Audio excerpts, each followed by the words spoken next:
o poder do pecado reinou, inimigo de Deus eu nasci, um miserável. Só as trevas aqui eu amei, nada em Deus desejei ou busquei, trevas eu era.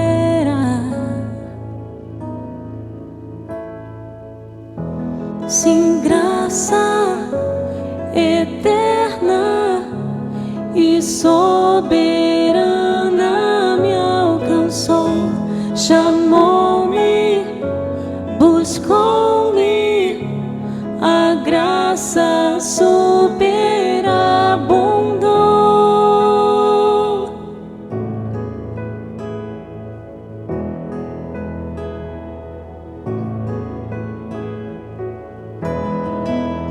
Nada em mim para Deus desejar, nada em mim para Deus ter prazer, trevas eu era.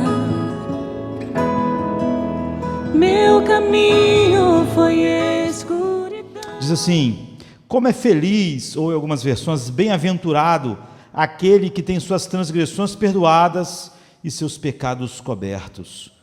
Bem-aventurado é aquele a quem o Senhor não atribui culpa e em quem não há hipocrisia. Enquanto eu escondi os meus pecados, o meu corpo definhava de tanto gemer, pois de dia e de noite a tua mão pesava sobre mim e minha força foi se esgotando como em tempo de seca. Então reconheci diante de ti o meu pecado e não encobri as minhas culpas. Eu disse: confessarei as minhas transgressões ao Senhor, e tu perdoaste a culpa do meu pecado. Portanto, que todos os que são fiéis orem a ti enquanto podes ser encontrado. Quando as muitas águas se levantarem, elas não os atingirão. Tu és o meu abrigo, tu me preservarás das angústias e me cercarás de canções de livramento. Eu instruirei e ensinarei no caminho que você deve seguir, e eu o aconselharei e cuidarei de você. Não seja como o cavalo ou o burro, que não tem entendimento, mas precisam ser controlados com freios e rédeas. Caso contrário, não obedecem. Muitas são as dores dos ímpios, mas a bondade do Senhor protege quem nele confia. Alegrem-se no Senhor e exultem vocês que são justos. Cantem de alegria todos vocês que são retos de coração. Então, disciplina espiritual são competências diárias que nós aplicamos em nossas vidas se nós queremos ser de fato aquelas pessoas como são descritos filhos de Deus na sua palavra. Ou seja, nada espiritual simplesmente, depois que nós somos chamados, regenerados, justificados, simplesmente acontece. Deus nos deu a sua palavra e essa é uma disciplina espiritual, né? Meditarmos na palavra juntos, sozinhos, mas não basta. Ou seja, tudo que nós meditamos semana passada sobre ansiedade, medo, se cada um de nós não continuou meditando e aplicando aquilo nas situações adequadas da vida, foi inútil. Então, disciplina espiritual é algo que eu pratico diariamente, de tal maneira que a primeira tese de Lutero é sobre confissão, é sobre arrependimento. Ele diz: quando o Senhor nos chamou e disse que nós devíamos nos arrepender, Ele queria dizer que a vida do cristão é uma vida de arrependimento, é uma vida de confissão. Então, a palavra arrependimento não aparece muito nesse salmo, apesar de nós sabermos que é um salmo de arrependimento. Davi está falando sobre o arrependimento do seu coração, enquanto ele calou o pecado, ele envelheceu de tão cansado, mas ele usa mais a palavra confissão. Enquanto eu não confessei o meu pecado, enquanto eu não nos pus diante de Deus a realidade deles, ou seja, arrependimento, não é? Então, o que nós vamos meditar, basicamente fala a respeito de como nós aplicamos essa disciplina espiritual diariamente à nossa vida, de tal maneira que a gente mude, que a gente cresça. A disciplina espiritual tem o propósito de fazer a gente crescer. E tem pessoas que dizem para mim assim: olha, eu me arrependo, eu me entristeço, eu choro, mas eu não mudo, as mudanças não acontecem. Então é óbvio que essa pessoa não sabe o que ela diz, quando ela diz que ela se arrepende, se entristece e chora diante de Deus. Algo não está em sincronia com a verdade de Deus. Então, outra coisa que a gente precisa entender quando nós pensamos em disciplina espiritual é que nós não sabemos nada do que é espiritual de maneira intuitiva. Muitas pessoas acham, eu já sei confessar meus pecados a Deus, eu sei orar. Orar é uma disciplina espiritual, você tem que aprender a orar na palavra de Deus. Meditar é uma disciplina espiritual, você não só lê, então você tem que aprender a verdadeira meditação na verdade de Deus. Confessar os pecados é uma disciplina espiritual, você não só confessa, nós não nascemos sabendo fazer essas coisas, mas eu acho que o maior problema é que nós achamos que sabemos fazer essas coisas intuitivamente. Essa pessoa diz, eu estava confessando, eu confesso, eu choro, eu me arrependo, mas eu não mudo. Isso está em contradição com a Bíblia. A disciplina espiritual da confissão e do arrependimento visa a mudança. Se não há mudança, não está havendo essa disciplina que Lutero disse que deve caracterizar a nossa vida. A pessoa diz que faz algo que tem um efeito oposto daquilo que a Bíblia diz. Então, a questão, quando nós aprendemos, confessar, a confissão verdadeira, ela gera em nós alegria. Quando nós terminamos, nós estamos mais cheios de graça para viver a vida para Deus. Nós somos mudados, nós estamos mais vestidos e cobertos com a alegria de Deus. Se quando eu acabei de fazer isso, eu estou miserável do mesmo jeito, como a pessoa diz, não há uma mudança na minha vida que corresponda a isso. É óbvio que não está acontecendo isso na minha vida, como a Bíblia diz. Se nós levantamos, depois da confissão, tão quebrado quanto nós estávamos antes, ou às vezes pior do que antes, mais miserável do que antes, então nós não praticamos e não fizemos aquilo que a Bíblia chama de confissão de pecados e arrependimento verdadeiro. Então, antes de nós corrermos rápido para o meio do Salmo, como dá vontade de fazer, às vezes, nós devemos parar aqui logo no início, que diz assim, bem-aventurado é aquele que é perdoado. Então, antes de nós pensarmos em mais nada, nós devemos pensar o que a palavra de Deus quer dizer por abençoado, ou bem-aventurado. A palavra de Deus está falando sobre algo de completude. Não é simplesmente ganhar algo bom, como a gente pensa quando falamos em bênçãos aqui no Ocidente agora. A palavra bíblica fala que nós temos agora, ser abençoado por Deus nos dá um alicerce seguro para uma vida interior satisfeita, uma vida interior que se desenvolve, uma vida interior que vai sendo transformada através de ter uma base que não são as bases que o mundo tem para sustentar a sua alegria, o seu ânimo, a sua força. Ser abençoado é algo muito maior do que a palavra passou a significar para nós hoje. É um bem-estar espiritual completo, que vai fazer nós crescermos sim em todos aqueles paradigmas do caráter de Cristo. Por isso que é impossível essa coisa de eu me arrependo, eu choro, eu me sinto mal, fico triste e confesso, mas eu não mudo, porque a palavra está falando sobre bênção, a bênção de Deus. Então, você é preenchido, e quando você é profundamente perdoado, as bases para todas as mudanças estão fixadas em algo que não muda. Em Lucas 7, a gente tem uma evidência disso. Você se torna uma pessoa mais compassiva, o teu coração se torna mais terno, você se torna mais sensível à beleza de Deus, você se torna mais sensível diariamente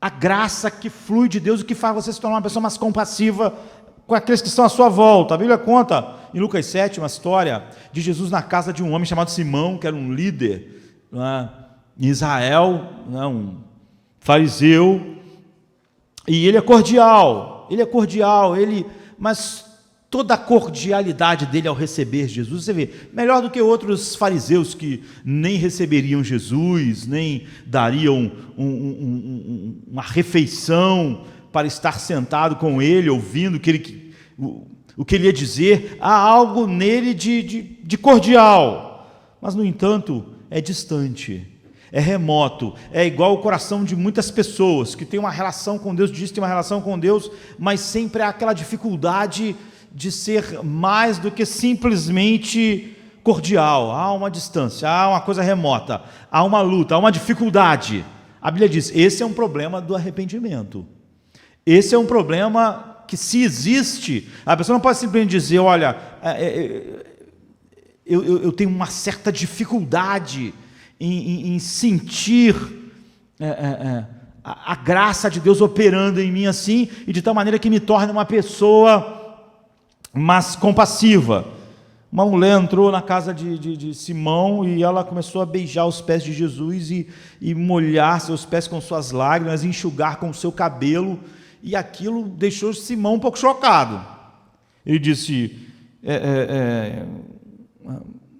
como é possível isso? Como é possível ele mesmo não perceber determinadas coisas? E aquela nudez, eu diria assim, aquela exposição emocional incomodou Simão, sabe? Porque o normal para ele era aquela frieza, aquela coisa cordial, mas comum, aquela nudez emocional se expondo daquela forma, beijando os pés, lágrimas, enxugando com seus cabelos. Ele ficou muito mais afetado com esse excesso e com quem aquela mulher era do que com Jesus realmente. Então ele recebe uma das maiores repreensões da história do mundo. O próprio Deus, andando aqui na terra, repreendeu ele de uma maneira que é uma das maiores que a gente tem. Ele diz, essa mulher é mais compassiva, Simão. Ela é mais... Você sente que ela não tem dificuldade em seu coração estar completamente derramado na minha presença. A razão disso não é porque ela tem um temperamento assim, não é porque ela é mais emotiva. A razão é espiritual. A razão, Simão, é que quem muito é perdoado, muito ama. E aqueles que são pouco perdoados, pouco amam. Essa mulher, ela é muito perdoada. Não é?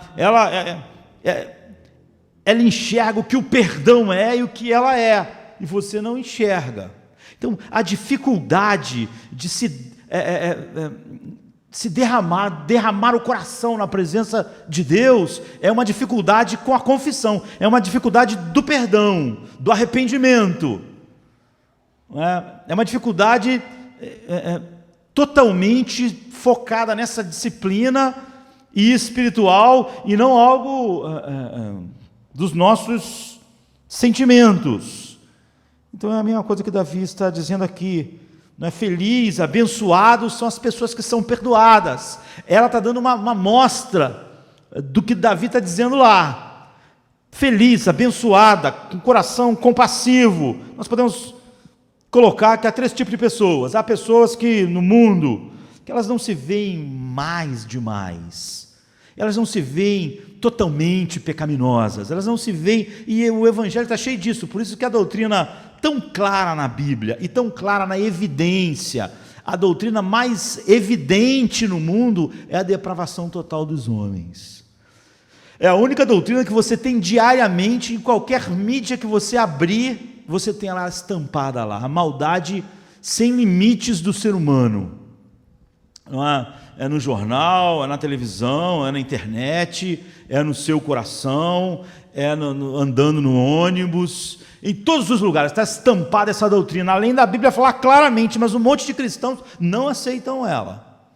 Então há um tipo de pessoa no mundo, infelizmente muitos cristãos nominais estão entre eles, que dizem, eu não sou perfeito, mas eu não sou tão mal, tão ruim. Ocasionalmente eu preciso de ser perdoado, porque eu falho, eu não sou perfeito, eu sou um ser humano, então eu tenho defeitos, mas eu não sou totalmente mal. Então, essas pessoas nunca vão ser profundamente perdoadas. Elas nem sabem, nem sentem que elas precisam disso, de um perdão tão profundo, porque elas não se sentem tão más como a Bíblia diz que elas são. E isso inclui grande parte dos cristãos da nossa geração. E há outras pessoas que elas se sentem totalmente mais, mas elas não conseguem enxergar a contrapartida da infinita graça de Deus sobre o mal do pecado, porque o pecado no meu coração é enorme. Eu não preciso tentar diminuí-lo de alguma forma. Eu vejo como ele é enorme.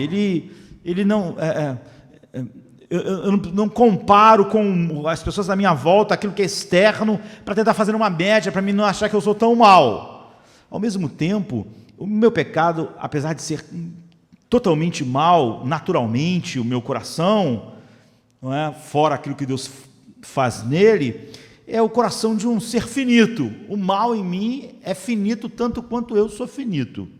Mas a graça de Deus em Cristo é infinita.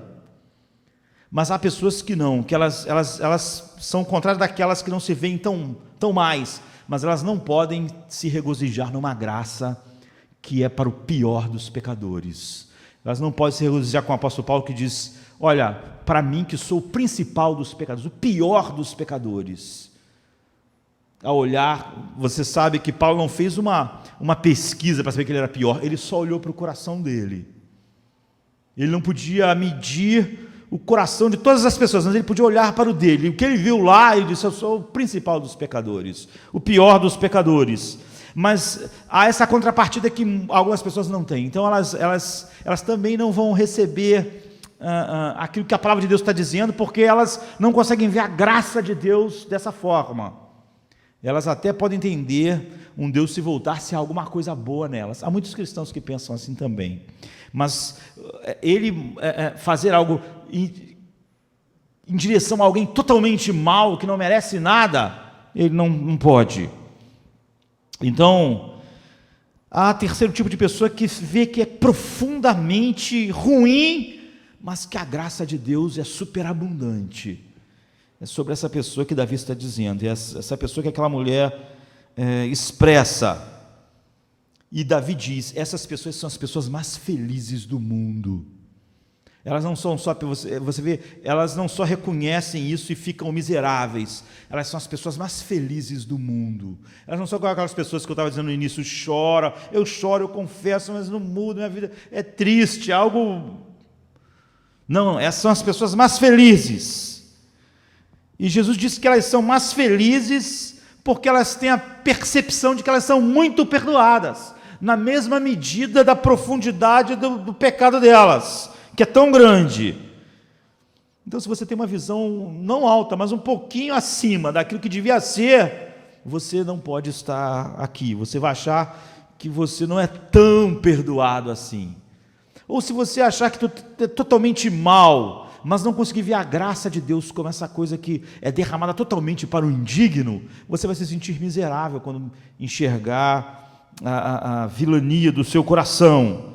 Mas então há só um tipo de coração, não é? Um tipo de pessoa, desculpa, que é essa pessoa que Davi está chamando de feliz aqui. É a pessoa não só que vê a completa falência moral que ela é em si mesma, mas que vê a graça abundante de Deus para os principais dos pecadores. Então ele sabe que ele é muito perdoado.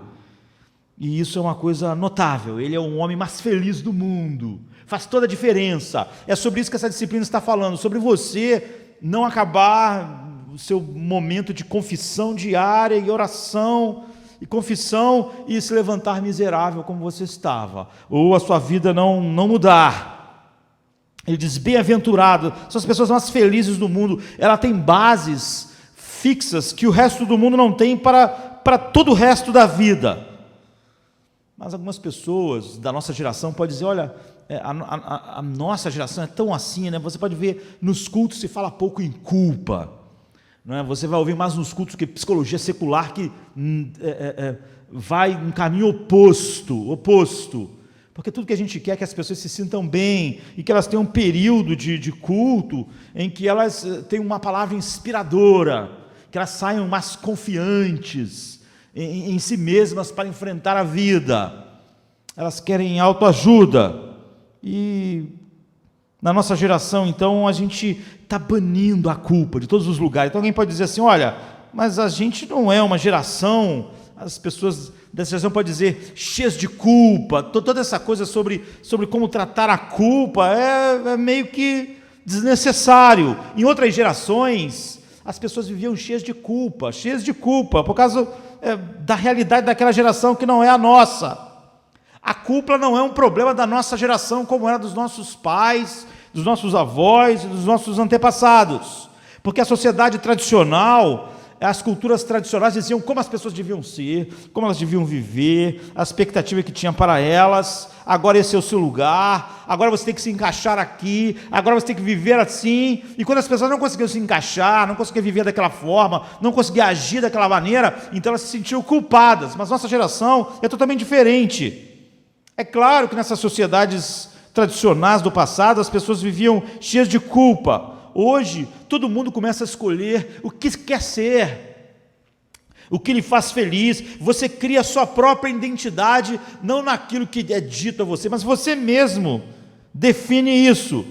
E você então decide o que é certo e o que é errado para você. E como você decide o que é certo e errado para você, você não sente culpa. Porque é você que está decidindo o que é certo e o que é errado. Isso parece simples, mas isso é totalmente fútil, totalmente fútil. Todas as gerações têm o mesmo problema com a culpa. Não importa a filosofia que elas adotem, a prática é sempre a mesma. Você vê que aqui no verso 1 diz, bem-aventurado aquele cuja transgressão é perdoada, e depois ele completa, cujo pecado é coberto. Davi fala sobre a necessidade de cobertura sobre os nossos pecados. Quando ele faz isso, ele está nos levando lá em Gênesis 3, quando a palavra de Deus nos diz que quando Adão e Eva pecaram, eles sentiram que estavam nus e ficaram envergonhados. Vergonha, culpa, passou a ser parte da vida. E eles pegaram folhas, costuraram essas folhas, tentaram tapar a nudez. Então a Bíblia diz que desde o início, desde do primeiro homem, do qual todos nós seguimos, há uma necessidade profunda de cobertura. Nós sentimos culpa, e nós sentimos vergonha, e nós precisamos ser cobertos. Isso é endêmico. Não há nenhuma pessoa, não há nenhuma geração, não há nada, todo esse papo que a gente ouve falar sobre o pós-modernismo, nenhum lugar. Então nós podemos pensar numa pessoa assim, que mais evidenciou isso, assim, Jean-Paul Sartre, não é?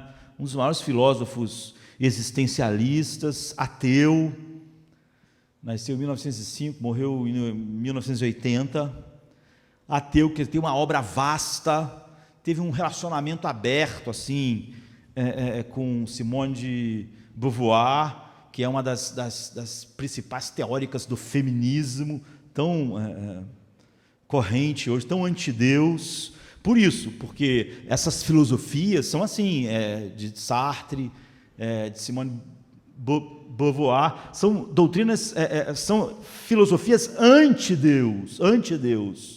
Então, Jean-Paul Sartre é um filósofo existencialista. E apesar disso, é óbvio que por não simplesmente, com muitas pessoas que simplesmente repete aquilo que ouviu alguém dizer, um professor que já está repetindo aquilo que o outro falou para ele, mas nem bebeu nas fontes originais, e nem pensa tão seriamente como as pessoas, pelo menos pensavam, não chegam a enxergar o óbvio da nossa realidade.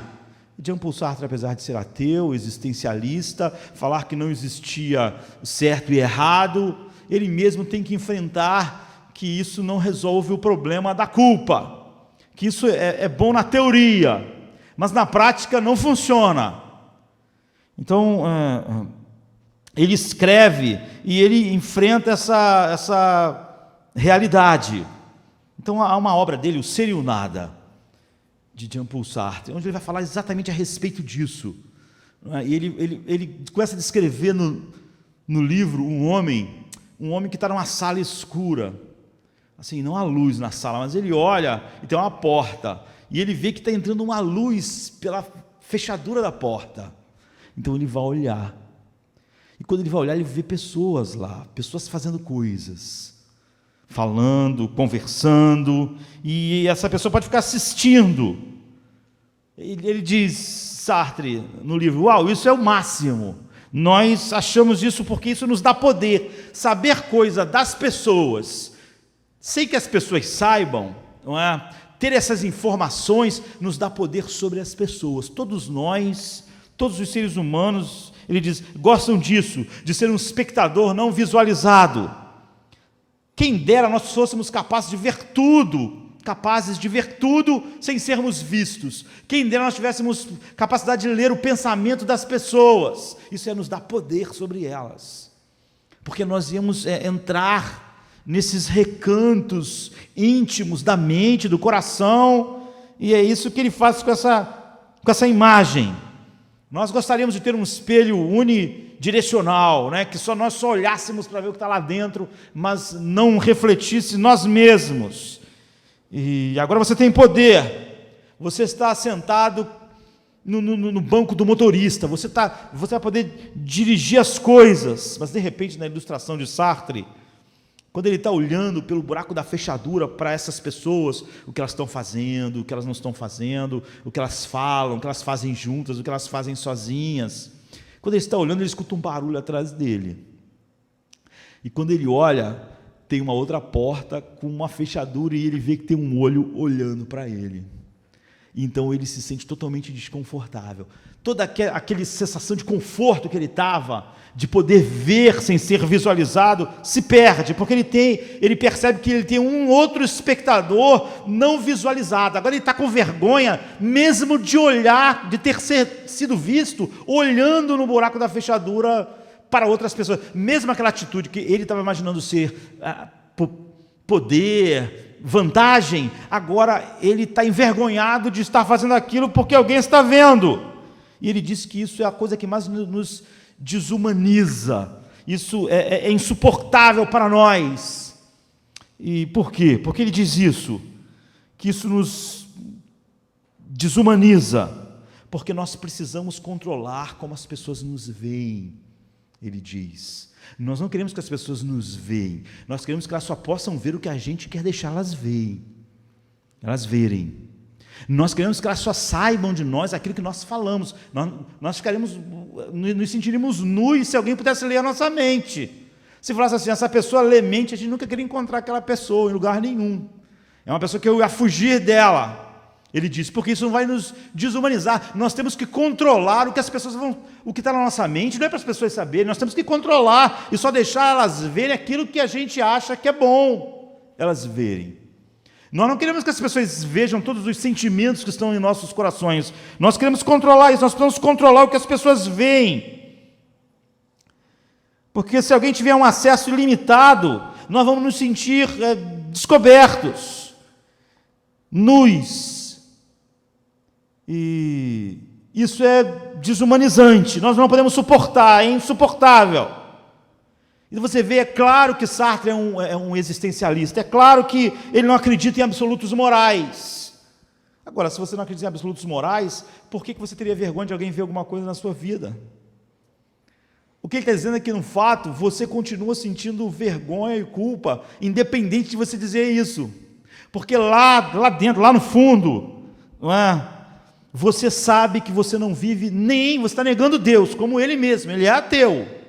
Mas ele está dizendo que lá no fundo você sabe que se as pessoas olharem dentro de você, elas vão descobrir que você não vive nem segundo os princípios que você diz acreditar.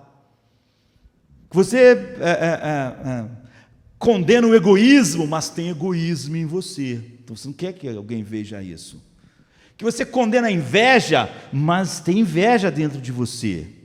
Que você olha para o ser humano e faz determinadas afirmações sobre o ser humano, mas que se as pessoas olharem pelo buraco da fechadura, elas vão ver que você também pensa aquilo. Você vai chamar algumas pessoas de fútil, mas quando as pessoas olharem lá dentro, elas vão ver que você também tem futilidades. Então nós não queremos que as pessoas nos vejam como nós somos, nós queremos que as pessoas nos vejam como nós queremos que elas nos vejam, para que nós possamos controlar essa nudez, essa vergonha. Ele disse: se alguém tiver esse tipo de acesso a nós, todos nós nos sentimos envergonhados e culpados, e nós não podemos suportar. Agora, porque lá no fundo, nós temos aquilo que que é a lei moral em nós. Nós condenamos, nós fingimos que não está em nós fingimos que não há certo e errado, mas nós estamos sempre fazendo críticas, não é assim? O cara diz que não há certo e errado, mas ele faz críticas. E se alguém olhar, vai ver isso nele, então ele tem que controlar. Então você vê como é estúpido dizer: as pessoas sentem muita culpa porque são de uma geração mais tradicional, que impôs coisas. Não. Ele mesmo está dizendo: na verdade, nós nos sentimos assim por causa de como nós somos mesmo. Todos nós vivemos cheios de culpa e vergonha. Ele está apontando que ninguém vive segundo os seus próprios termos. Ninguém vive não segundo Deus. Ninguém vive segundo aquilo próprio que ele diz que é certo e errado. E quando ele é pego nisso, ele se sente envergonhado. Então, não é que a sociedade nos dá algumas coisas e você se sente culpado porque você não consegue cumprir. É porque você sabe que muitas coisas são certas e erradas, e você é capaz de condená-las, mas você não é capaz de viver aquela realidade. Então você não pode viver nem seus próprios padrões. Você fala dos países que são egoístas, aquelas pessoas que são egoístas, mas você vive uma vida cheia de egoísmo. Então você não consegue. Então você nunca é a pessoa que você mesmo aspira a ser. Você nunca é a pessoa que você diz ser. Nunca! Então você nunca se sentiria bem se alguém olhasse pelo buraco da fechadura. Ele diz: todas essas coisas não resolvem o problema da culpa e da vergonha, porque nós negamos algo que não pode ser tirado de nós. Isso é o que a Bíblia diz. Você vê, as pessoas que seguem os pensamentos existencialistas de Jean-Paul Sartre repetem coisas, mas de uma maneira muito mais fútil. Pelo menos ele pensava um pouco mais profundamente e mostrava como a realidade continua no mesmo lugar, independente das afirmações tolas que alguém pode fazer. Isso significa que todas as pessoas têm um problema com a culpa e com a vergonha. Mesmo aquelas que insistem em dizer que elas determinaram o que é o certo e errado nelas, e se elas não têm nenhuma relação com o que as outras pessoas possam ver ou não, elas não teriam nenhum problema com vergonha ou culpa, mas é uma realidade que está lá, porque ela não vive segundo os seus próprios padrões. Então todo mundo precisa desesperadamente ser coberto. Todo mundo precisa desesperadamente ser coberto, quer ser coberto, e por não poder ser coberto, inventa um monte de coisa para se cobrir a culpa, a vergonha, o fato de ser inadequado. Essa coisa de que não importa para os outros, só importa o que eu penso, o que eu sou, é totalmente falso. Outro ateu famoso, já um filósofo nihilista, Franz Kafka, ele diz, olha, ele está falando do início do século XX, né, mas serve para o início do século XXI, porque o pensamento ainda é o mesmo. Ele diz: o estado em que nos encontramos hoje é que nós nos sentimos bastante pecaminosos, independente de termos sepultado a culpa. Ele diz: olha, nós bombardeamos, e ele faz isso, nós rejeitamos totalmente a culpa e a ideia de Deus, mas nós nos sentimos pecaminosos. Nós continuamos olhando para nós e vendo que de fato nós vivemos uma vida que não está nem segundo os nossos padrões, e há um certo e errado gritando em nós. O estado que nós nos encontramos hoje é que nós ainda nos sentimos bastante pecaminosos, independente da culpa, ou seja, da culpa que a gente fala que não tem. Então, a ideia de que alguém se tornou tão sofisticado mentalmente que conseguiu se livrar da culpa e da vergonha é totalmente falso. Nós estamos falando sobre as mentes mais importantes do pensamento secular. Sartre, Kafka. Ele diz assim, Kafka, nós na verdade rimos de toda a ideia de culpa e conseguimos por algum tempo flertar com essa ideia. Nós falamos que não acreditamos no céu, nem no inferno, nem em lei moral, mas em nosso próprio coração a gente ouve uma risada chamando a gente de idiota, porque nós sabemos que não vivemos de acordo com os princípios que nós mesmos falamos para o mundo e chamamos o mundo de justo ou de injusto. Então nós nos sentimos ainda mais sensíveis do que antes, em vez de menos. Então a gente inventa coisa tipo assim, politicamente correta, que todo mundo tem que falar um monte de coisa, que todo mundo sabe que é mentira, só para todo mundo se sentir bem consigo, mesmo sabendo que é mentira, porque ninguém sabe lidar com a sua vergonha, com a sua condição, com a sua estado de não ser adequado, apesar de dizer que é uma geração que vive e não se importa com o que os outros pensam, nós inventamos más coisas, porque é a geração mais sensível que já existiu, a mais ofendida. Qualquer coisa envergonha, a ofende. Então, por que a gente está sempre se indignando? Por que a gente é tão sensível a críticas? Porque, na verdade, a realidade que grita dentro de nós é o oposto do que aquelas filosofias que a gente gosta de repetir. Por que a gente quer tanto ser bem-sucedido? Por que a gente precisa tanto que as pessoas olhem para o nosso carro para achar que a gente é uma pessoa bem-sucedida, a nossa casa, ao nosso corpo?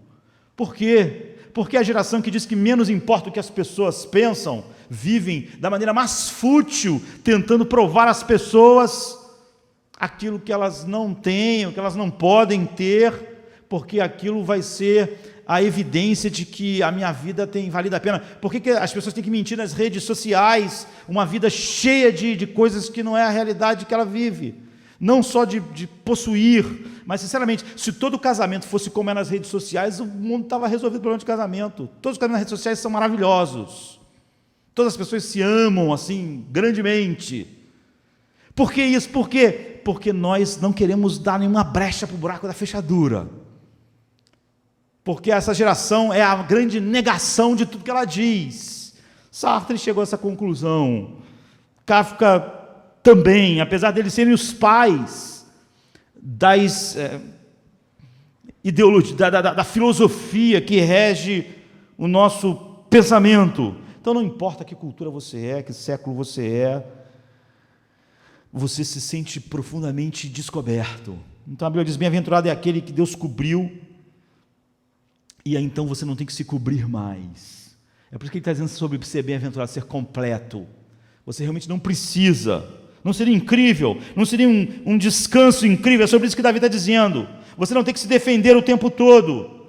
Qual é a geração que mais tem pavor de ser julgado? Por quê? Ela não é para não se importar, mas ela se importa demais. Não me julgue, você está me julgando. Aquilo faz muito mal a ela. Então você tem que se defender o tempo todo. Não seria maravilhoso, sabe, você não ter que viver um excesso de trabalho para alcançar um padrão, para que as pessoas vissem algo, um excesso de preocupação com o seu próprio corpo, tudo excessivo, tudo por causa dos outros. Não seria maravilhoso ter uma cobertura que faz você não ter que criar coberturas artificiais para tapar seus medos, suas vergonhas, seus sentimentos de não ser adequado? Você não estaria com medo de ser exposto. Você não seria ser ótimo, não seria ótimo ser totalmente coberto por Deus, de tal maneira que você não está buscando mais nenhuma tipo de cobertura. É sobre isso que deve estar dizendo. Uma pessoa assim é uma pessoa abençoada, é uma pessoa bem-aventurada. Ela foi coberta de tal maneira que ela não vai se importar com buracos de fechadura. Essa é a vida completa que a palavra de Deus oferece. Em segundo lugar, eu demorei bastante na primeira coisa, né? Existem 4 maneiras básicas que você tem que ter para confessar a Deus e essa confissão ser verdadeira.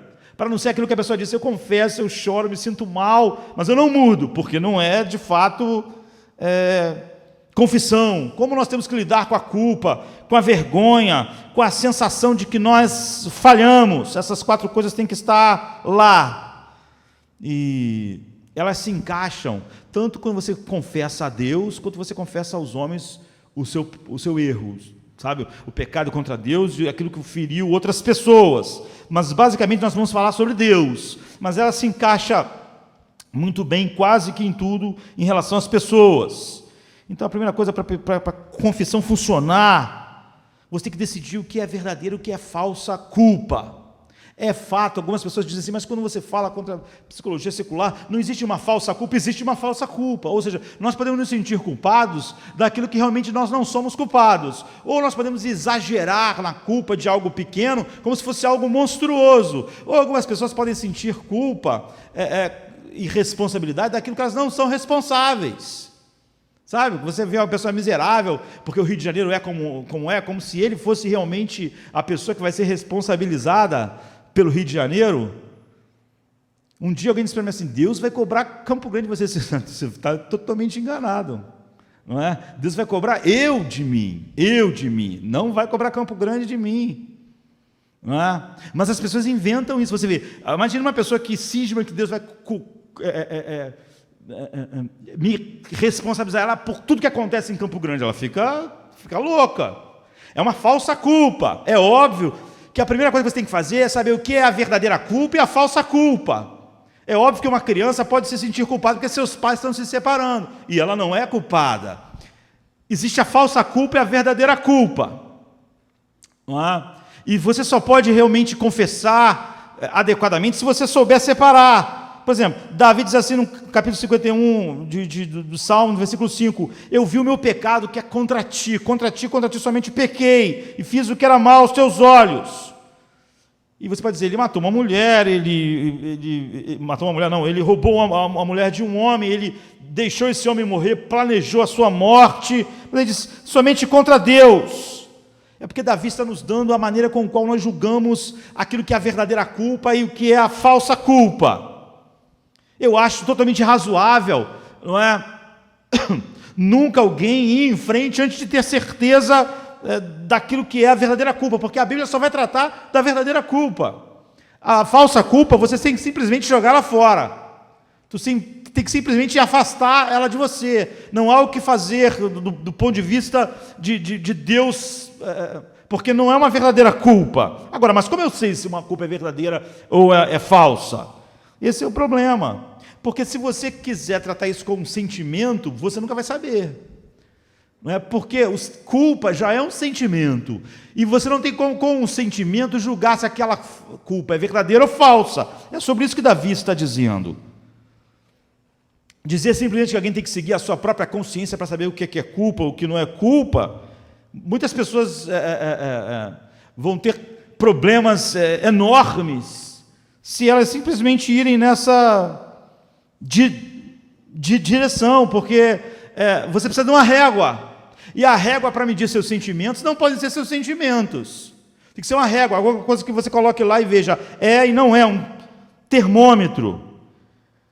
Então é ridículo quando alguém diz, olha, cada um decide o que é certo e o que é errado, o que é culpa e o que não é culpa, porque você mesmo não pode fazer isso, não funciona, como nós vimos anteriormente, e não serve também como parâmetro para nós decidirmos o que é verdadeira ou falsa culpa. Então é óbvio que Hitler podia não sentir que o que ele estava fazendo era mal, ele podia pensar, olha, eu estou matando muitas pessoas, milhões até, mas daqui a 1000 anos isso vai fazer um bem. Ele podia ter um sentimento que justificasse todas aquelas mortes, certamente ele tinha.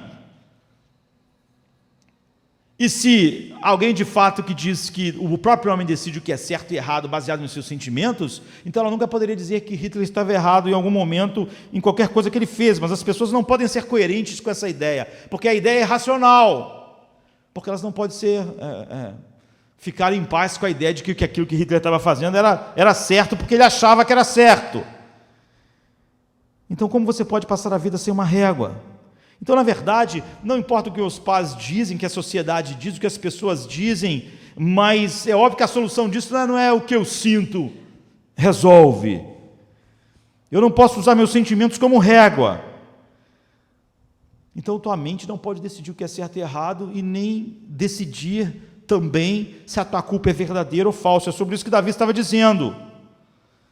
Então, é por isso que João diz assim, se o nosso coração nos condena, Deus é maior que o nosso coração. Não quer dizer que eu estou fazendo algo errado, mas Deus passa por cima. O que ele está dizendo é que o meu coração não é o juiz do que é certo e errado. É isso.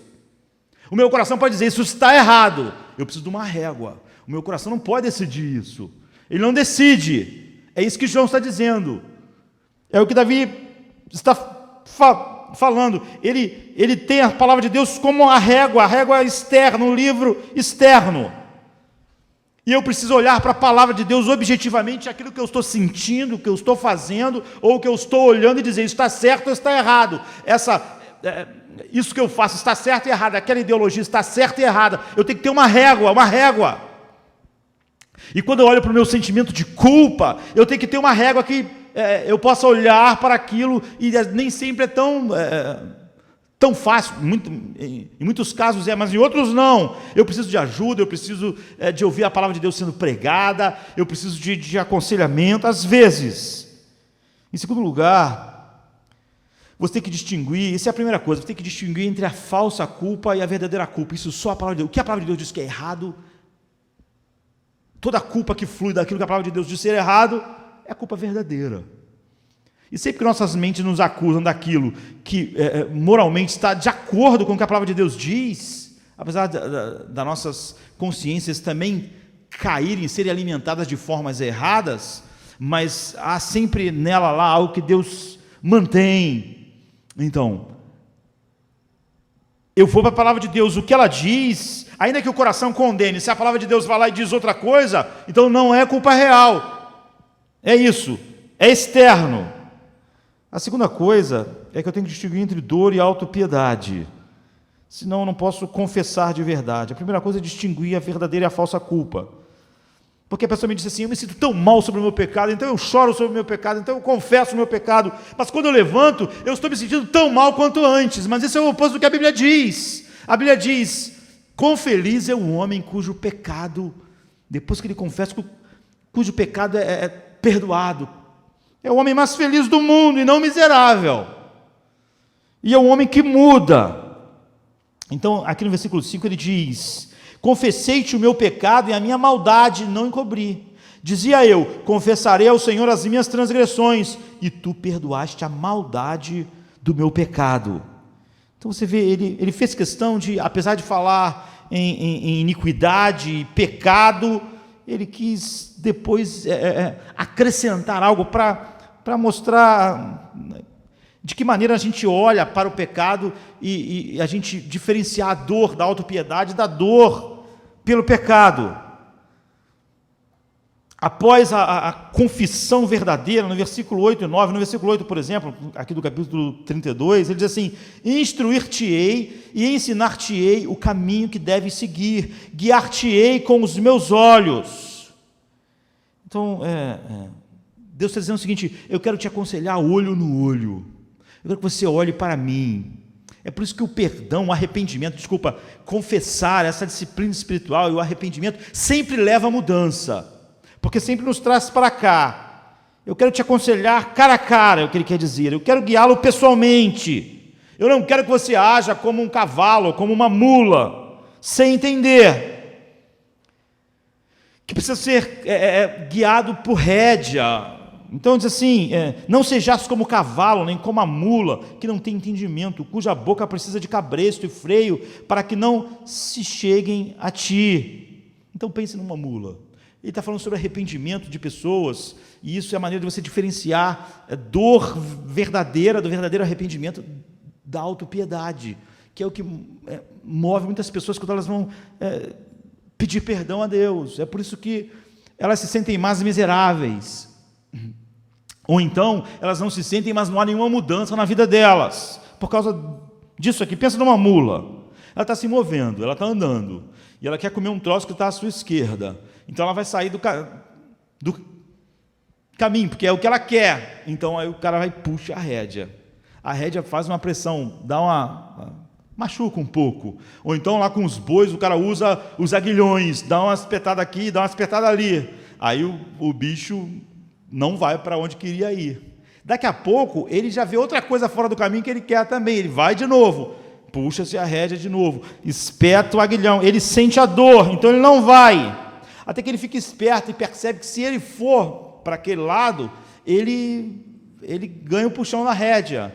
Ele tem que ficar sempre no controle das rédeas, senão o puxão vai ser mais forte, ou o aguilhão vai ser usado, e ele não faz. Deus está dizendo assim, eu não vou te guiar, ninguém está sendo guiado por mim quando ele é guiado pela dor do pecado. Quando é a dor que faz você perceber que ir por ali não é bom.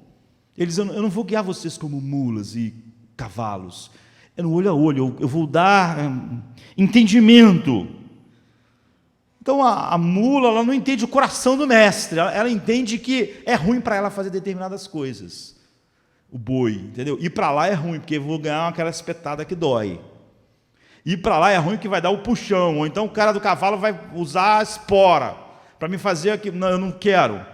Para não doer, eu não vou. Ou seja, é alguém que só consegue sentir a dor das consequências do pecado. Então ele até chora pedindo perdão. Ele não está ganhando entendimento. Você vê que Davi está dizendo sobre confessar a maldade do pecado. Não a mudança da autopiedade. Existe uma mudança na autopiedade. Existe a confissão e uma mudança. No entanto, enquanto aquela dor estiver na memória, a mula não vai. Mas assim que a dor passar, a mula começa a ir para o lado que não devia.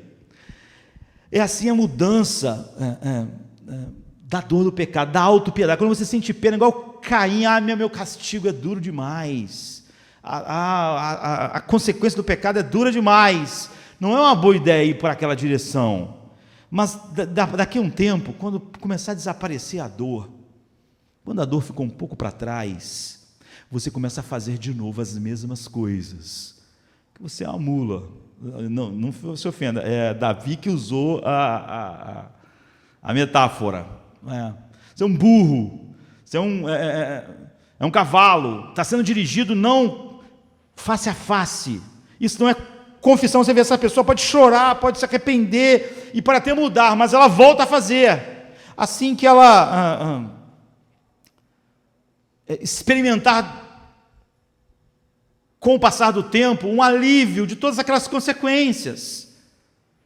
Então, isso é muito comum. Por exemplo, há muito tempo atrás eu estava conversando com um jovem casal que mandou um e-mail para mim porque estava com problemas, e aí você vai conversar com as pessoas, e o que era o problema? Era que o marido era insensível, a pessoa dura, e uma pessoa que não era aberta a nenhum tipo de diálogo para as coisas melhorarem e ficarem melhor. Enfim, era uma pessoa assim. Então chegou uma hora que a esposa disse, acabou para mim acabou, não tem mais como a gente continuar. Então não pode acontecer isso, e sentiu, vai ser horrível, vou ficar sem meus filhos, vai ser horrível, vamos conversar juntos com o pastor. Então mandaram e-mail, aí você conversa com as pessoas, e o que acontece? Aquela pessoa chora, aquela pessoa se arrepende, aquela pessoa... tudo bem. Mas depois de 6 meses que tudo está bem de novo, no casamento lá, não está mais no risco de perder a esposa, nem os filhos, nem a vergonha, sei lá o que está movendo a pessoa, ela começa a agir da mesma maneira de novo. Começa a agir com estupidez, com grosseria, sem diálogo, a mesma coisa. Aquela pessoa mudou durante 6 meses? É lógico que mudou. Ela chorou naquele dia orando diante de Deus? É lógico que chorou. Mas aquilo era a dor da autopiedade.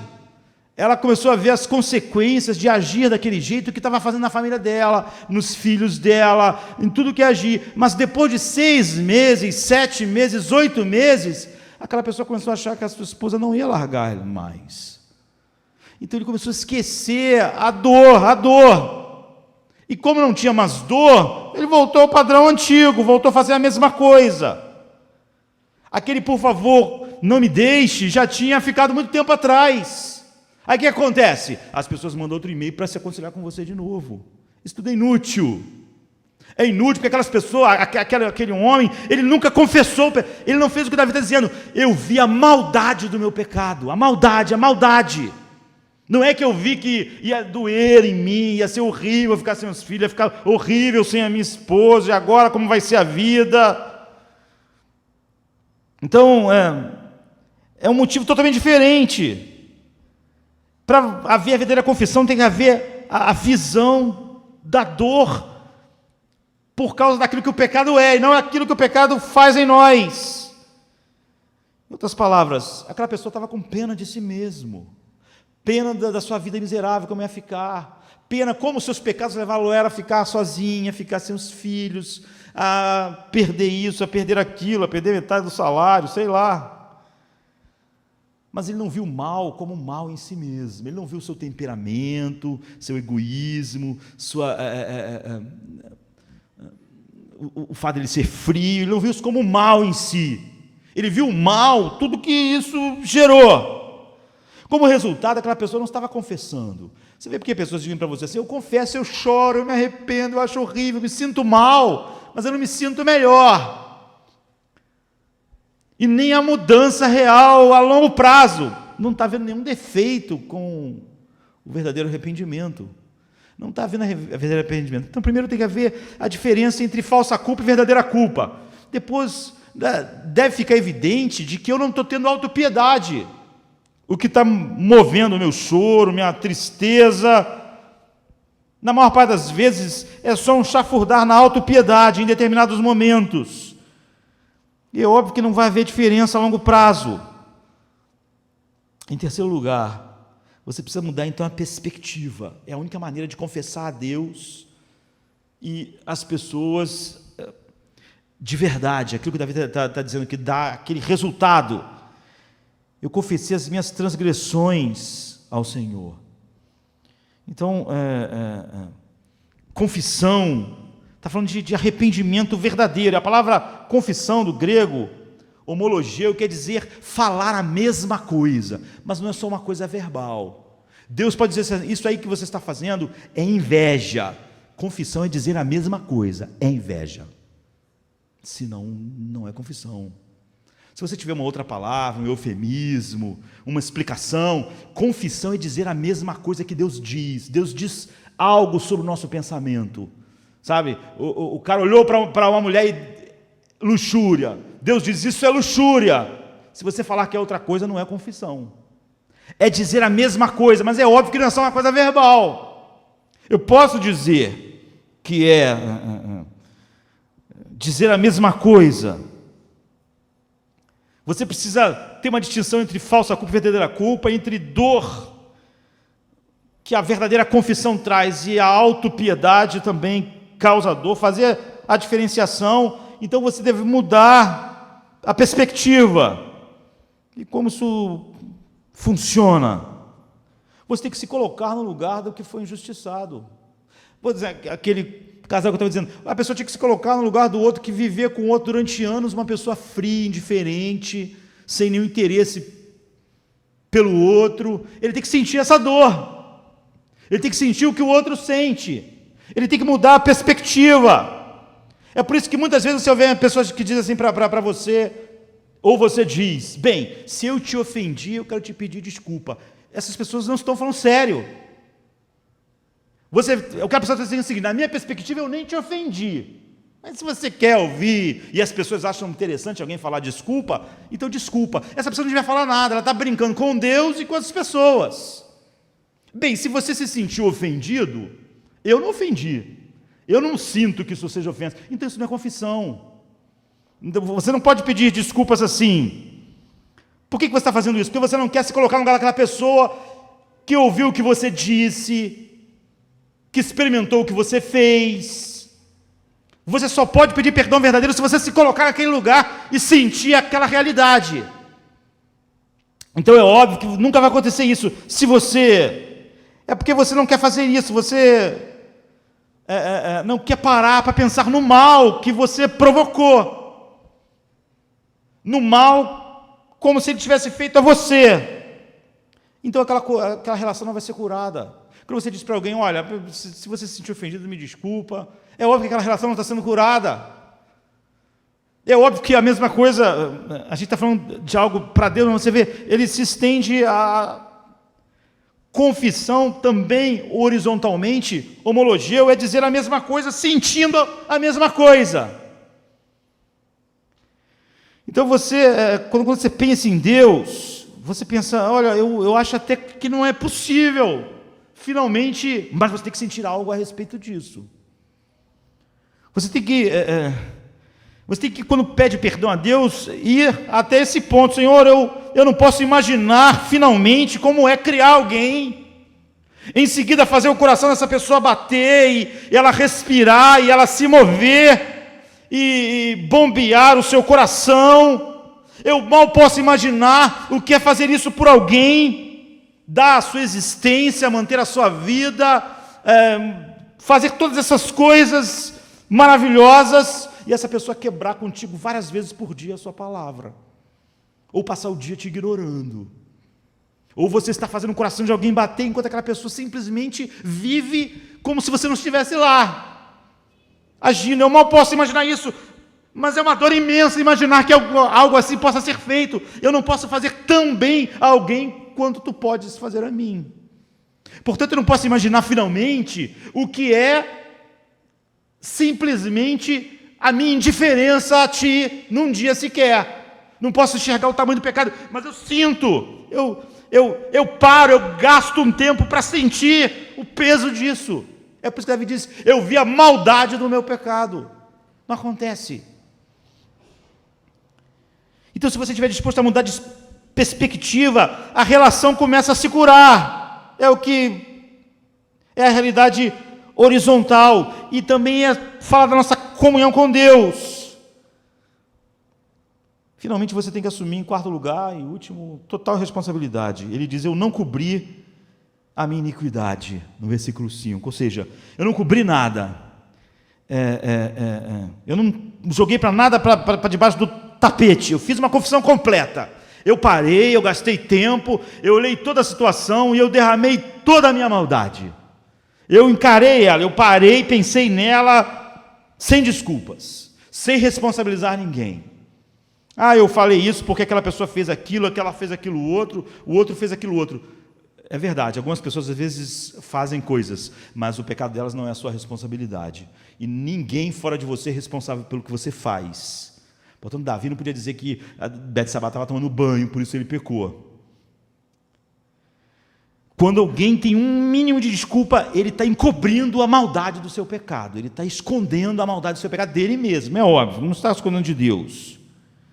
Ele tem que dizer, eu fiz isso, e isso é tão ruim, e a única explicação é a maldade do meu coração, não tem outra explicação, ou não é confissão. Ainda que você possa dizer, olha, 80% disso, mas houve 20%, esses 20% não tem nada a ver com você. Confessar o pecado dos outros é maledicência. Você precisa não encobrir nada do seu pecado. A Bíblia diz que todo pecado é motivado internamente, do coração do homem sai, nunca de fora. Então você vê, essa é a diferença, porque algumas pessoas estão chorando, confessando, se arrependendo, elas nunca mudam. Porque elas não mudaram, elas não cresceram, elas não receberam alívio, nem bem-aventurança, porque o que elas estão fazendo não é confissão segundo a Bíblia. Portanto, não tem os efeitos que a Bíblia diz. E por fim, o segredo da confissão, porque ela nos dá paz. Qual é a base da confissão? Nós estamos falando de pessoas regeneradas, não é? Porque sem isso todo o resto é inútil. O versículo 5 diz, confessarei as minhas transgressões ao Senhor, e tu perdoastes a culpa do meu coração. Confessei as minhas transgressões ao Senhor, e tu perdoaste a culpa. Você vê, é imediato, é automático.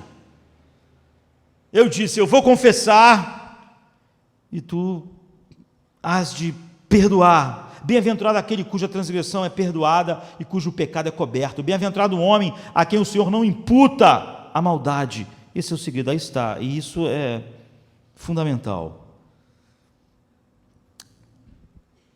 Davi está dizendo, e essa é a base da nossa confissão, é por causa disso que essa alegria e essa transformação se tornam inexoráveis. Deus está dizendo, Davi está dizendo que Deus nunca imputa contra nós o nosso pecado, nunca mais. Então é como se um professor te dissesse assim, olha, você tira uma nota horrível, um D, um E, né? E o professor diz, olha, você não vai contar na nota final, vamos para a próxima prova, o próximo teste, mas isso não vai contar para a tua nota final. A tua nota final, esse D que tu recebeu aí, não vai contar. É isso que Davi está dizendo. Quando eu confesso o meu pecado de verdade, Deus perdoa o meu pecado, é assim como Davi está dizendo, é tão automático, tão assim, porque Deus já cobriu o meu pecado se eu estou em Cristo. E nunca conta o nosso pecado contra nós. Nosso pecado não tem nada a ver com a nossa nota final. Quando você perde a doutrina da justificação, tudo que você falar sobre santificação é legalismo. Não é só o que está e não está na Bíblia. Sem a justificação, tudo que você fala sobre santificação é puro legalismo. Então, nosso pecado não tem nada a ver com a nossa nota final. Nosso pecado não tem nada a ver com a nossa recepção final. Agora, como isso é possível? Davi diz assim no versículo 7, tu és um esconderijo para mim, me preserva das angústias, me cerca com brados de libertação. Então, todo mundo precisa ser coberto, como nós vimos. E há uma maneira em que Deus nos cobriu para sempre. E essa é a base do verdadeiro arrependimento. Porque o verdadeiro arrependimento faz o homem feliz e não mais miserável. Isso é estranho, porque como Deus pode me esconder se quem está irado comigo é Deus mesmo? Quer dizer, como Deus pode me esconder da sua própria ira? O meu problema é que o meu pecado é contra Deus. Como é que Ele pode me esconder? Como é que nós podemos estar escondidos de Deus em Deus? Como o próprio Deus poderia ser aquela coisa que me cobre, não outra coisa que não seja Ele? Então, quando alguém era crucificado, a crucificação é a pior de todas as mortes, porque a pessoa era crucificada nua numa cruz. Não só o método de matar era terrível e extremamente doloroso, mas era para impor a mais terrível vergonha. Então você estava lá nu, com suas mãos estendidas, e você não podia nem se cobrir. Você estava totalmente exposto. Eu diria que é o buraco da fechadura final, onde não há nada na sua vergonha que não está totalmente exposto. Então você estava despido, de braços abertos, preso. Então é o buraco da fechadura final. E você não morria rapidamente, você morria lentamente, para que você experimentasse todas essas coisas profundamente. E você não morria privadamente, você era crucificado nu assim, num lugar bem público, para que toda a multidão, todas as pessoas que passassem na beira da estrada, ou no lugar mais público e alto possível que você estivesse, te vissem. E você era exposto literalmente. Sabe aquilo que Jean Paul Sartre diz que desumaniza a pessoa? É desumanizar ao máximo. É juntar a dor física com a dor, a vergonha psicológica de estar nu ali diante de todos. Junte isso àquilo que não era o homem que impunha, mas é a realidade, a estar totalmente exposto à ira de Deus. Então as pessoas viam a pessoa nua e morrendo assim, e elas zombavam. Você vê, é o buraco da fechadura final. Todos os horrores de vergonha que você imaginar estão sobre você. Era a desumanização final. E foi assim que Jesus... Por que Jesus fez isso? Porque 2 Coríntios 5, 21 diz, Deus o fez pecado, aquele que não conheceu o pecado, para que nós nos tornássemos justiça de Deus. Então Jesus foi contado como um pecador de todas as... com todo o peso que o pecado merece. Sabe? De certa forma, finalmente, todo homem vai estar assim para sempre. Totalmente nu, sem nada para cobrir, sem nenhuma desculpa, sobre o peso infinito da sua própria culpa. Então Jesus tem um status que ele não merecia, para que nós tivéssemos o status que nós não merecemos, para que pudesse ser dito para nós, nenhuma condenação há para os que estão em Cristo Jesus. Então aqui está isso que é importante internamente, todo dia, quando nós estamos vivendo aquilo que Lutero disse que o arrependimento, não é constante na vida do Filho de Deus. Como é que o arrependimento pode ser constante e eu não me sentir miserável? É por isso. Porque eu sei que Deus tratou de todos os meus pecados finalmente. Que aquele tipo de relação que eu tinha com Deus acabou para sempre. Ou seja, que os meus pecados agora nunca contam para a nota final, nem para o tratamento final que eu vou ter de Deus. Você vê que isso gera algo oposto. Você vê que não há agora mais nenhuma razão de eu tentar me cobrir. Por que a confissão é você se descobrir totalmente? Porque você foi coberto. Por que alguém que se cobre, que não tem esses passos todos que a Bíblia diz sobre o que é a verdadeira confissão, na verdade não crê no Evangelho? Porque ele acha que precisa se cobrir de alguma forma.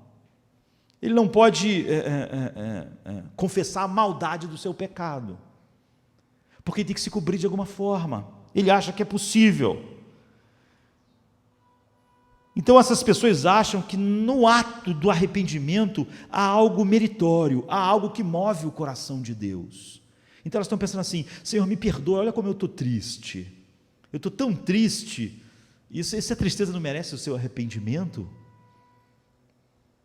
Ou então ela está pensando: olha como eu estou me sentindo mal, envergonhado. Então me perdoa, porque eu estou me sentindo mal. Você vê, quando há um verdadeiro arrependimento, você se sente realmente profundamente triste, mas nunca você acha que a misericórdia de Deus ou o perdão de Deus é merecido por causa disso.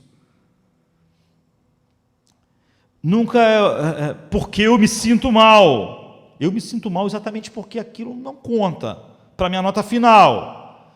Você não diz para Deus: olha quanto eu estou chorando, você não vai me perdoar? Olha quantas lágrimas eu já derramei. Olha quão submetido eu estou. Olha quão rendido meu coração está.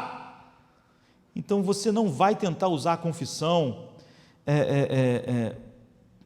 para se reconectar com Deus de maneira judicial.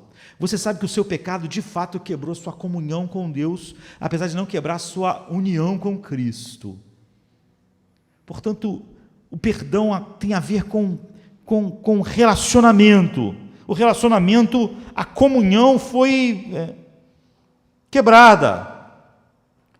E você quer a comunhão, é por isso que você inexoravelmente chega no versículo 8 do capítulo 32. Eu o instruirei e o ensinarei no caminho que você deve seguir, e eu o aconselharei e cuidarei de você. Você vê, o que é restaurado é a comunhão. Eu vou, olho a olho, guiar você, conduzir você num caminho da comunhão mais profunda. É por isso que arrependimento verdadeiro gera mudança, porque eu não estou tratando da minha nota final, isso é justificação. Eu estou tratando da minha comunhão com Deus. Em outras palavras, se você não entender isso, você estava permanentemente miserável, em vez de permanentemente você perceber que você é perdoado em Cristo, e que simplesmente ao confessar seus pecados, sempre, seriamente, a sua comunhão com Deus é que é reconectada, não a sua união com Ele em Cristo. A sua comunhão com Ele, e essa comunhão é exatamente o poder da mudança, o poder do deleite em Deus, de um Deus que é santo, que é oposto do deleite no pecado. Então, você começa, se você olhar para a tristeza do seu pecado e achar que ele é o termômetro, você vai ver que há sempre pecado em nosso arrependimento. E isso é fazer você ficar miserável. Por isso que Whitefield, repetindo um puritano, diz: meu arrependimento precisa se arrepender. Então, o Whitefield está dizendo é o seguinte: a primeira coisa que eu preciso é me arrepender de verdade. Mas a segunda coisa que eu preciso é me arrepender do meu arrependimento. Porque eu percebo que ainda há algo de autopiedade nesse arrependimento. Apesar disso ter sido tão dissipado pela palavra, ainda há algo. Não é perfeito o meu arrependimento. Você só pode se arrepender do seu próprio arrependimento se você não está mais naquela relação que está contando para a nota final. Isso seria só desespero. Então aqui está o pecado A. Eu tenho que me arrepender do pecado A. E qual é o pecado B? É me arrepender do arrependimento do pecado A. Porque eu nunca percebo em mim a perfeição em todas as coisas que compõem, todas elas têm que estar lá, mas apesar delas estarem lá, aquelas 4 coisas, eu não vejo elas perfeitamente lá. E eu nunca sou completamente capaz de que minhas perspectivas em relação a Deus, o que é criar alguém, o que é alguém ser ingrato com alguém que foi criado por mim, o que é fazer o coração dela bater, por mais que eu tenha me colocado aí, sentido isso, eu sinto que eu não sinto isso perfeitamente. A resposta, então, se ao confessar o pecado dessa forma, sentindo dor verdadeira, sabendo separar a culpa real da culpa não real, sentindo igual, homologeu, né? Falando a mesma coisa, trocando os sentimentos, não por autopiedade. Se depois disso tudo eu sinto que nada disso foi feito perfeitamente, então por que confessar? Se eu sei que em Cristo, judicialmente, todo o meu pecado já foi perdoado para sempre, como nós começamos esse culto, dos teus pecados, Hebreus 10, 27, né? Dos teus pecados nunca mais eu lembro. Ele está falando nesse sentido, não é? No sentido judicial. Nunca mais. No mesmo livro ele vai dizer que vai nos disciplinar. Você vê, ele vê. Nunca mais me lembrarei, ou seja, nunca mais vai contar para a sua nota final. Nunca mais vai decidir você ser recebido por mim ou não. Isso está resolvido para sempre. Do pecado, desde que você nasceu até você morrer. Então para que confessar? Se você já está perdoado. Por que isso é tão importante, essa disciplina espiritual? Porque é a única maneira que você tem relacionamento com Deus. Não se engane, sem isso você não está se relacionando com Deus de verdade. Porque é a única maneira de ter comunhão. Porque é a única maneira de ter intimidade. Aquilo que Davi estava dizendo, restaura em mim a alegria da tua salvação. Me faz santo. Me faz santo no íntimo, porque isso é comunhão, isso é relação verdadeira com Deus, e é isso que Deus falou, eu não lido com vocês como mulas, é olho no olho, isso é comunhão, é assim que eu vou guiar vocês no caminho reto, é por isso que isso está na nossa vida, isso é santificação, não mais um cavalo ou uma mula, que fica pensando na dor que o pecado traz, é como Deus nos guia, isso é a habilidade final, para a confissão, distinguir entre verdadeira e falsa culpa, entre a verdadeira dor e a dor da alta piedade, mudar de perspectiva, assumir a responsabilidade, não é? Eu confessei totalmente, e você precisa mudar de esconderijo. Ele diz, tu és o meu esconderijo, tu és o único que me rodeia com cânticos de livramento. Ou em outra versão, tu és o meu abrigo, tu me preservarás das angústias e me cercarás de canções de livramento. É nele que eu estou escondido dele mesmo. Isso é para sempre. Então eu posso ter essas realidades, perceber até que, apesar de tudo que o Espírito já fez na minha vida, elas não são perfeitas, por isso eu me arrependo do meu arrependimento. Não é? Eu me arrependo da minha adoração, não foi perfeita.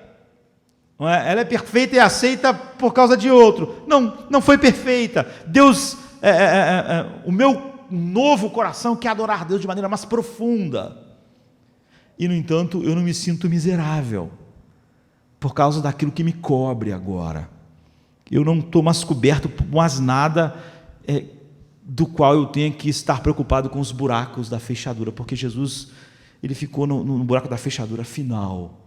Então a confissão é algo que eu faço todos os dias. A dor que eu sinto não me faz me sentir miserável. E esse processo de confissão constante, verdadeira, me muda, me transforma. Porque faz da comunhão com Deus aquilo que me dirige em todos os meus caminhos. Portanto, se você perde a base de tudo isso, que é o que Ele já fez em Cristo para sempre, tudo se desmorona. E eu começo a achar que a quantidade de choro que eu tive mereceu o arrependimento, o perdão, ou a quantidade de dor que eu senti. Agora não, há dor, há choro, não há autopiedade, há diferenciação entre culpa real e culpa não real. Eu confesso toda a verdade, eu mudo a perspectiva, eu sinto igual, mas eu sou bem-aventurado. Eu sinto a paz, o poder da comunhão que me guia por um caminho que honra a Deus no mundo e não o oposto. Vamos ficar de pé. Disciplina espiritual não acontece.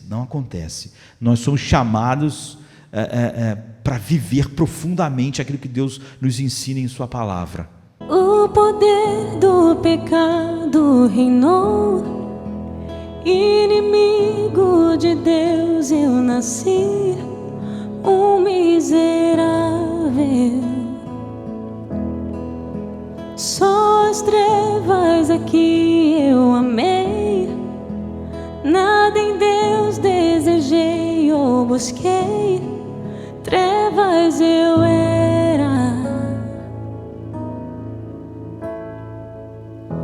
Sim, graça eterna e soberana me alcançou, chamou-me, buscou-me, a graça superabundou.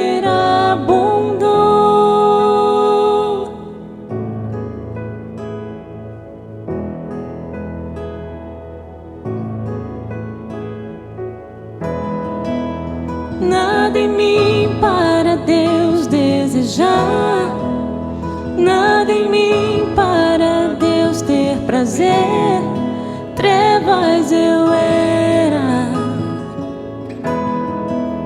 Meu caminho foi escuridão, cada passo foi rebelião.